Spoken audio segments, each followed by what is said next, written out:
Hello friends, your welcome to R K Rozgar study YouTube channel में आपका स्वागत है।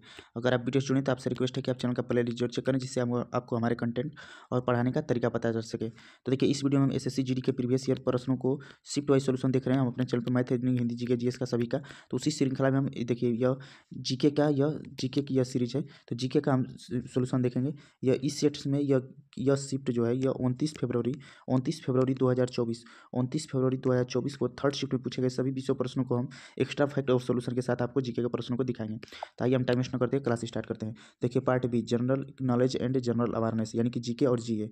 तो जून 2023 में मंत्रालय ने हाल ही में घोषणा की कि 2021 का गांधी शांति पुरस्कार गीता प्रेस गोरखपुर को प्रदान किया जाएगा। क्वेश्चन पूछेगा कि गीता प्रेस कहाँ स्थित है, तो गीता प्रेस गोरखपुर में स्थित है। तो इसका सही आंसर क्या है, तो इसका सही आंसर है संस्कृति।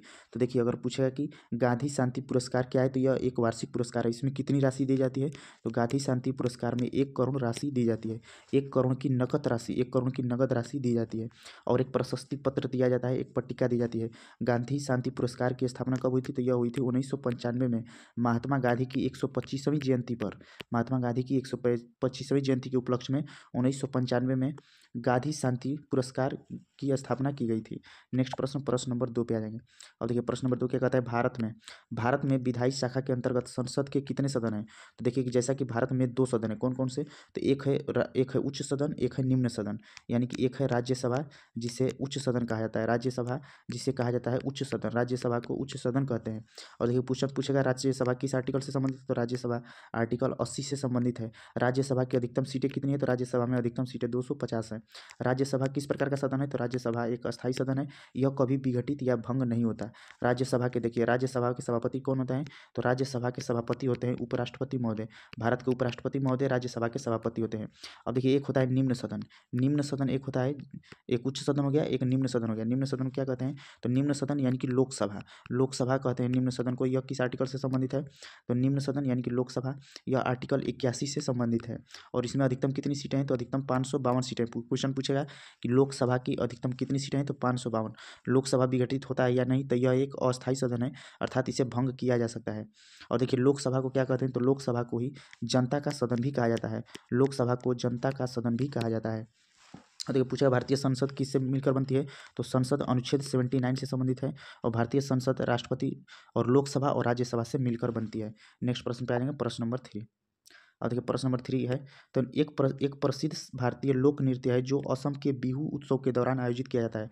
तो कहा है कि असम के बिहू उत्सव के दौरान कौन सा लोक नृत्य है, तो वह है बिहू नृत्य। इसका सही आंसर हो जाएगा बिहू नृत्य। और देखिए, बिहू, और देखिए बारडो छम कहाँ का है, तो बारडो छम है सिक्किम राज्य का नृत्य है। और बगुरुम्बा और भोरताल और बिहू, ये सभी कहाँ के हैं, तो ये सभी असम राज्य के हैं।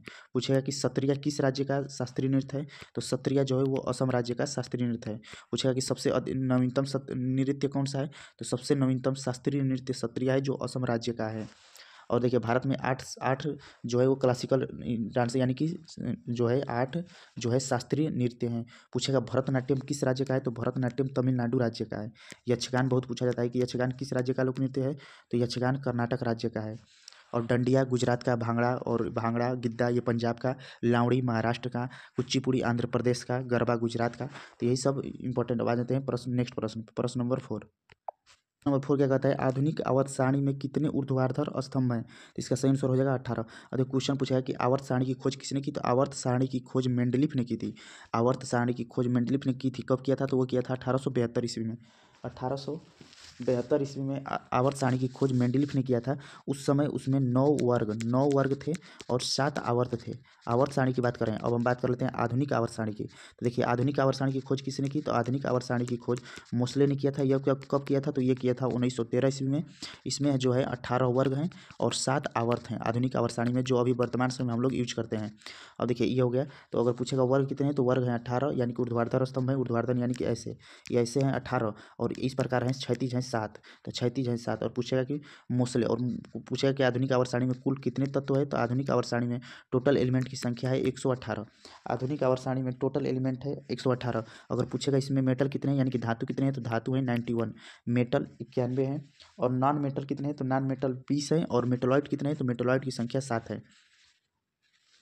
अब देखिए जो आधुनिक आवर्त सारणी है वो परमाणु के बढ़ते क्रम पर आधारित है। नेक्स्ट प्रश्न पे आएंगे, प्रश्न नंबर 5। और देखिए प्रश्न 5 क्या कहता है, सितंबर 2023 में नई दिल्ली में गांधी दर्शन में राष्ट्रपिता महात्मा गांधी की 12 फीट की ऊंची प्रतिमा और गांधी वाटिका का अनावरण किसने किया? तो वो किए थे भारत के राष्ट्रपति। तो भारत के राष्ट्रपति ने किया। गांधी, महात्मा गांधी को मोहनदास करमचंद गांधी के नाम से जाना जाता है। इन्हें राष्ट्रपिता भी कहा जाता है। महात्मा गांधी को राष्ट्रपिता भी कहा जाता है। और देखिए उनकी स्मृति में प्रत्येक वर्ष 2 अक्टूबर को, जानते हैं कि 2 अक्टूबर को उनकी स्मृति में प्रत्येक वर्ष गांधी जयंती के रूप में मनाया जाता है। नेक्स्ट प्रश्न पे आ जाएंगे, और महात्मा गांधी ने ही करो या मरो का नारा दिया था, यानी कि डू या डाई। नेक्स्ट प्रश्न, प्रश्न नंबर 6 पे आ जाएंगे। और प्रश्न नंबर 6 कहता है कि संविधान की समाज की बदलती आवश्यकताओं को पूरा करने के लिए समय के साथ अनुकूलित होने और बढ़ाने की क्षमता का वर्णन किस शब्द में किया गया है? तो वह है लचीलापन। देखिए भारत क्वेश्चन पूछा है कि भारत का संविधान किस प्रकार का संविधान है, क्या कठोर है या लचीलापन है? तो भारत का संविधान आंशिक कठोर और आंशिक लचीलापन है, यानी कि भारत के संविधान न ज़्यादा कठोर है ना ही ज़्यादा लचीला है। नेक्स्ट प्रश्न पे आ जाएंगे, प्रश्न नंबर 11 पे। और देखिए क्वेश्चन पूछा जाता है कि भारतीय संविधान, क्वेश्चन पूछा है कि भारत का सर्वोच्च कानून कौन सा है? तो भारतीय संविधान। देखिए भारतीय संविधान जो है ना वो भारत का सर्वोच्च कानून है। भारत का सर्वोच्च कानून किसे माना जाता है? तो भारत का सर्वोच्च कानून भारतीय संविधान को माना जाता है। अब देखिए अब पूछेगा कि दुनिया का सबसे लंबा लिखित संविधान किस देश का है? तो वह है भारत का। अपना देश भारत का संविधान दुनिया का सबसे लंबा लिखित यानी कि सबसे बड़ा लिखित संविधान है। भारत का संविधान भारत शासन अधिनियम 1935 पर आधारित है, जिसमें अन्य देशों से भी संविधान में सम्मिलित किया गया, जैसे मौलिक अधिकार अमेरिका से लिया गया है, मौलिक कर्तव्य रूस के संविधान से लिया गया है, और जो है आपातकाल जर्मनी के संविधान से लिया गया है। तो इसी प्रकार प्रश्न नंबर 7 पे आ जाएंगे। और देखिए आ जाते हैं प्रश्न नंबर 7 पे। प्रश्न नंबर 7 क्या कहता है, 2011 की जनगणना दर, जनगणना के अनुसार भारत में महिलाओं की साक्षरता दर कितनी है? तो वेरी वेरी इंपॉर्टेंट प्रश्न। एसएससी जीडी के प्रत्येक शिफ्ट में 2011 की जनगणना से एक प्रश्न पूछे जा रहे हैं, तो इसे आप जरूर अच्छे से पढ़ के जाएं। हमारे चैनल पर भी वीडियो है जनगणना स्पेशल, तो उसे आप जाकर जरूर देखें। 2011 की भारत साक्षरता दर के अनुसार भारत की साक्षरता दर कितनी है महिलाओं की?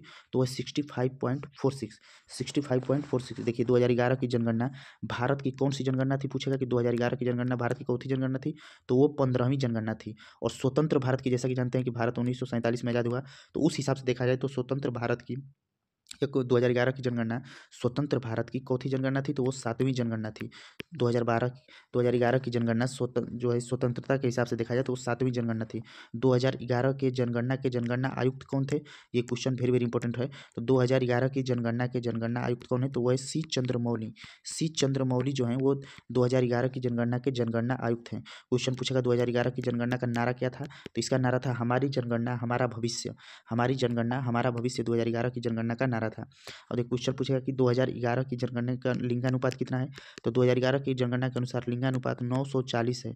940 कहने का मतलब यह है कि 1000 महिलाओं पर 940 पुरुष हैं, इसे ही लिंगानुपात कहा जाता है। अगर पूछेगा बाल लिंगानुपात, तो बाल लिंगानुपात कितना है? तो वह है 919, यानी कि 919 बच्चे हैं 1000 जो है फीमेल पे।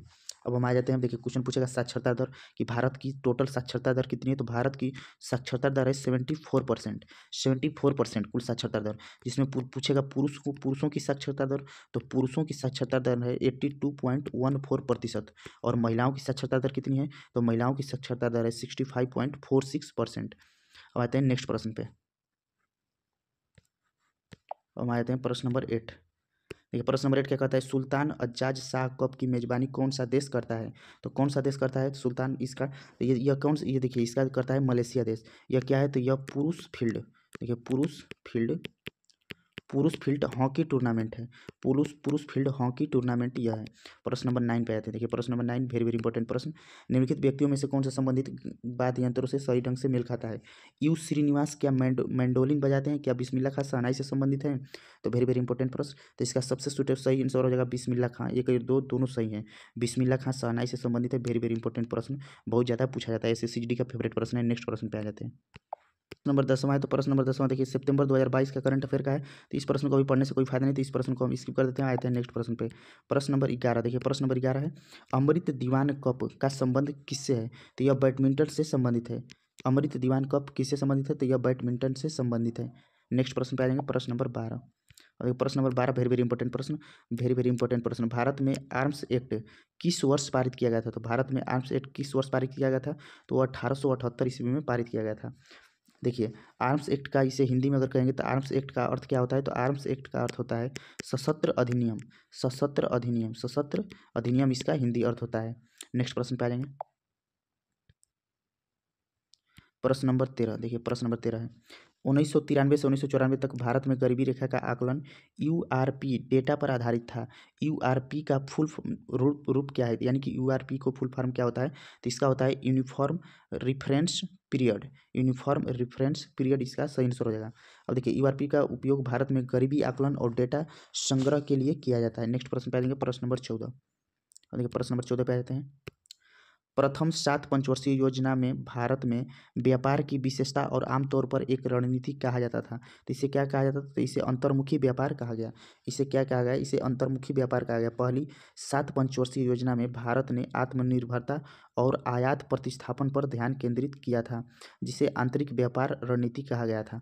प्रथम पंचवर्षीय योजना कब चली गई, तो प्रथम पंचवर्षीय योजना 1951 से 1956 ईस्वी तक चली थी। यह मुख्यतः किस पर आधारित थी, तो यह कृषि पर आधारित थी, प्रथम पंचवर्षीय योजना। अब पंचवर्षीय योजना क्वेश्चन पूछा कि पंचवर्षीय योजना के निर्माण एवं देखरेख के लिए योजना आयोग जिम्मेदार था, यानी कि पंचवर्षीय योजना को कौन निर्माण करता था यानी देखरेख करता था, तो वो करता था योजना आयोग। लेकिन योजना आयोग का नाम बदलकर 1 जनवरी सन 2015 ईस्वी को नीति आयोग कर दिया गया। योजना आयोग का नाम बदलकर 1 जनवरी 2015 ईस्वी को नीति आयोग कर दिया गया। नीति आयोग के अध्यक्ष कौन होते हैं, तो नीति आयोग के अध्यक्ष प्रधानमंत्री होते हैं, भारत के प्रधानमंत्री। क्वेश्चन पूछेगा प्रथम नीति आयोग के अध्यक्ष कौन थे, तो प्रथम नीति आयोग के अध्यक्ष थे भारत के प्रधानमंत्री उस समय के नरेंद्र मोदी। अब देखिए नेक्स्ट प्रश्न पे आ जाएंगे, प्रश्न नंबर 15। प्रश्न नंबर 15, भारत में हरित क्रांति। देखिए भारत में हरित क्रांति यानी कि ग्रीन रिवॉल्यूशन निम्नलिखित में से किस वर्ष के आसपास हुई थी, तो भारत में हरित क्रांति 1966 ईस्वी में हुई थी। देखिए ये सभी रियल प्रश्न है, SSCGD में पूछे गए प्रश्न है जो 29 फरवरी, देखिए 29 फरवरी 2024 को थर्ड शिफ्ट में, 29 फरवरी 2024 को थर्ड शिफ्ट में पूछे गए सभी यह रियल प्रश्न है। तो देखिए उसी प्रश्न को हम आपको सोल्व करके दिखा रहे हैं, तो ये सभी थर्ड शिफ्ट में पूछे गए रियल प्रश्न है। अब आ जाएंगे प्रश्न नंबर नेक्स्ट, प्रश्न नंबर 15 पर। देखिए प्रश्न नंबर 15, तो भारत में हरित क्रांति, तो अब पूछेगा कि भारत में हरित क्रांति जो है वो चली थी वो कौन किस फसल के लिए चली गई थी, तो वो स्पेशली गेहूं और चावल, गेहूं और चावल की अच्छी और अधिक उपज के लिए चलाई गई थी। तो गेहूं और चावल की उच्च एवं अच्छी उपज के लिए चली थी। MS स्वामीनाथन, जैसा कि जानते होंगे, तो MS स्वामीनाथन को भारत में हरित क्रांति का जनक कहा जाता है। क्वेश्चन पूछेगा कि भारत में हरित क्रांति का जनक किसे कहा जाता है, तो MS स्वामीनाथन को भारत में हरित क्रांति का जनक कहा जाता है। नेक्स्ट प्रश्न पे आ जाएंगे, प्रश्न नंबर 17। प्रश्न नंबर 16, देखिए प्रश्न नंबर 16 क्या कहता है, अखम लक्ष्मी देवी को नृत्य के उपयोग के लिए अकादमी अवार्ड प्राप्त हुआ था, तो वो मणिपुरी किस राज्य का लोक नृत्य है, तो मणिपुर राज्य का लोक नृत्य है। कथक किस राज्य का लोक नृत्य है, तो कथक उत्तर प्रदेश राज्य का लोक नृत्य है। पूछेगा बिरजू महाराज का संबंध किस नृत्य से है, तो वो कथक नृत्य से ही संबंधित है। ओडिसी किस राज्य का है, तो ओडिसी ओडिशा राज्य का है। सत्रिया किस राज्य का है, तो सत्रिया असम राज्य का यह जो है शास्त्रीय नृत्य है। बिहू असम राज्य का लोक नृत्य है। क्वेश्चन पूछेगा भारत का सबसे नवीनतम शास्त्रीय नृत्य कौन सा है, तो वह है सत्रिया जो असम राज्य का है। हम आ जाएंगे प्रश्न नंबर 17 पे। निम्नलिखित में से किस त्योहार का संबंध गुजरात राज्य से है, तो गुजरात से कौन सा संबंधित है, तो वह मोटेरा नृत्य महोत्सव, यह गुजरात का है। इसका ट्रिक आप चाहेंगे तो ट्रिक याद कर सकते हैं। गुजरात में लोग जो है बाहरी लोगों को क्या कहते हैं, तो मोटा भाई कहते हैं, मोटा भाई यानी मोटेरा नृत्य गुजरात राज्य। जैसे मोटा भाई कहाँ का है, तो मोटा भाई गुजरात में, यानी गुजरात में मोटेरा नृत्य उत्सव। अब देखिए पूछेगा अगर मड़ई और बस्तर किस राज्य का है, तो मड़ई और बस्तर जो है ना वो छत्तीसगढ़ राज्य का है। मड़ई और बस्तर यह छत्तीसगढ़ राज्य का है। और पूछेगा मांडव कहाँ का है, तो मांडव गोवा राज्य का है। मांडो कहाँ का है, तो मांडो गोवा राज्य का है। अब देखिए भारत का सबसे अधिक जनसंख्या वाला राज्य उत्तर प्रदेश है। भारत का सबसे कम जनसंख्या वाला राज्य सिक्किम है। भारत का सबसे अधिक क्षेत्रफल वाला राज्य राजस्थान है। भारत का सबसे कम क्षेत्रफल वाला राज्य गोवा है। अब देखिए भारत का सबसे अधिक तटीय वाला राज्य गुजरात है। भारत का सबसे अधिक साक्षर केरल है। और भारत का सबसे घना आबादी वाला राज्य बिहार है। नेक्स्ट प्रश्न पे आ जाएंगे, प्रश्न नंबर 18। प्रश्न नंबर 18 है क्रॉस ओवर ट्रिपल का संबंध मुख्य रूप से किससे है, तो वो है बास्केटबॉल से। किससे संबंधित है, बास्केटबॉल से। बास्केटबॉल में 2 टीमें, प्रत्येक टीम में कितने खिलाड़ी होते हैं बास्केटबॉल में, तो प्रत्येक टीम में 5 खिलाड़ी होते हैं। यह कहाँ खेला जाता है, तो यह आयताकार कोर्ट पर खेला जाता है। यह आयताकार कोर्ट पर खेला जाता है। नेक्स्ट प्रश्न, प्रश्न नंबर 19। देखिए प्रश्न नंबर 19 है गैर सरकारी संस्थाओं को राष्ट्रीय और अंतरिक्ष संस्थान द्वारा सेवाएं प्रदान की जाती है वो कौन है? तो वह है भारतीय अंतरिक्ष नीति 2023 के अंतर्गत। और देखिए इसी के अंतर्गत आता है इसरो। इसरो आप सुने होंगे, क्वेश्चन पूछा जाता है। इसरो का फुल फॉर्म बहुत ज़्यादा पूछा जाता है। तो इसरो का फुल फॉर्म क्या होता है? तो Indian Space Research Organisation. Indian Space Research Organisation ISRO का फुल फॉर्म होता है। इसे हिंदी में कहा जाता है भारतीय अंतरिक्ष अनुसंधान संगठन। और देखिए क्वेश्चन, भारतीय अंतरिक्ष अनुसंधान संगठन इसरो, क्वेश्चन पूछेगा कि इसरो का गठन कब हुआ था? तो इसरो की जो है स्थापना कब हुई थी? तो इसरो का स्थापना हुआ था सन 1969 ईस्वी में, 1969 में। और इसरो का मुख्यालय कहाँ है? तो इसरो का मुख्यालय बंगलौर में है। इसरो का मुख्यालय कहाँ है? तो इसरो का मुख्यालय बेंगलोर में है। इसरो भारत की राष्ट्रीय अंतरिक्ष संस्था है। और एक बहुत ज़्यादा पूछा जाता है PSLV। देखिए PSLV भी बहुत ज़्यादा पूछा जाता है फुल फॉर्म। तो इसका होता है polar satellite launch vehicle. Polar satellite launch vehicle PSLV। तो देखिए आपको ये आपको क्लास कैसी लगी, एग्जाम होने तक इसे जारी रखा जाए या नहीं, आप लोग कमेंट बॉक्स में कमेंट करके जरूर बताइए। और चैनल पे मैथ, रीजनिंग, हिंदी सभी का ट्रिकी सोल्यूशन अपलोड किया जा रहा है, प्रीवियस ईयर का सोल्यूशन शिफ्ट वाइज। तो उसे जाकर चैनल का प्लेलिस्ट एक बार जरूर देखें। धन्यवाद। वीडियो पसंद आए तो इसे लाइक करिए और चैनल को सब्सक्राइब जरूर करिए। नेक्स्ट प्रश्न नंबर 20 एक बचा है। एक बास्केटबॉल मैच कुल कितने मिनट तक चलता है? तो वो कुल 60 मिनट तक चलता है। तो वीडियो को ज़्यादा लाइक शेयर सब्सक्राइब जरूर करें। धन्यवाद।